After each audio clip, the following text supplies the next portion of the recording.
직원인데 대표 상여과세 한 치과 의원이 폐업하면서 문제가 생겼습니다. 세무조사 과정에서 세무서는 폐업일까지 회수되지 않은 가지급금이 있다고 봤고 그 금액을 한 직원에게 대표자 상여처럼 과세했습니다. 그런데 이 직원은 치과에서 일하던 간호보조원이었습니다. 쟁점은 간단합니다. 폐업일까지 회수되지 않은 가지급금이 실제 귀속자가 누구인가?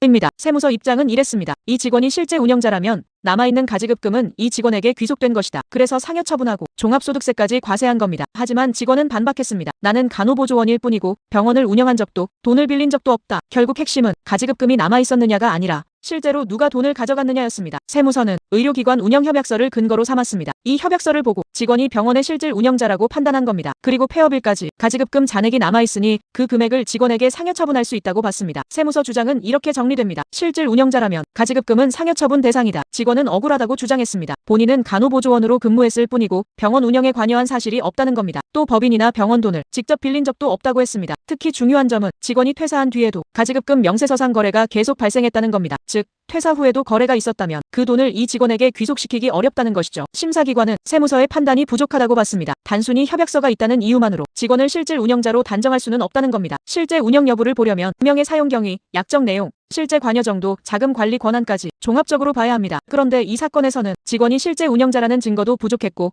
가지급금의 실제 귀속자라는 입증도 부족했습니다. 결국 심사기관은 상여처분과 종합소득세 과세를 취소했습니다. 많은 분들이 이렇게 생각합니다. 협약서에 이름이 있으면 운영자 아닌가? 가지급금이 남아있으면 바로 상여처분 아닌가? 하지만 세법은 그렇게 단순하지 않습니다. 세법은 형식보다 실질을 봅니다. 그리고 그 실질은 말이 아니라 객관적인 증거로 확인되어야 합니다. 즉 협약서보다 중요한 것은 실제 돈의 흐름입니다. 이런 사건에서 가장 위험한 부분은 날짜와 거래가 맞지 않는 경우입니다. 대여일, 회수일, 폐업일, 퇴사일, 그리고 실제 사용처가 서로 어긋나면 과세 논리가 흔들릴 수 있습니다. 특히 누가 돈을 가져갔는지 금융자료로 확인되지 않으면 상여처분은 위험해질 수 있습니다. 실무에서는 날짜별 정리와 실제 사용처 입증이 정말 중요합니다. 조사 대응의 핵심은 객관적인 증빙입니다. 차용증, 거래 내역, 근무자료, 사업용 계좌 입출금 내역을 정리해야 합니다. 그리고 누가 실제로 운영했는지, 누가 돈을 관리했는지, 누가 실제로 사용했는지를 구분해야 합니다. 가지급금 문제는 말로만 해명하면 약합니다. 자금 흐름과 근무 관계가 먼저 정리되어야 합니다. 이번 사건의 핵심은 이것입니다. 폐업 시점에 미회수 가지급금이 있었다고 해서 직원에게 바로 상여 처분할 수는 없습니다. 협약서만으로도 실제 귀속자를 단정하기 어렵습니다. 금융거래,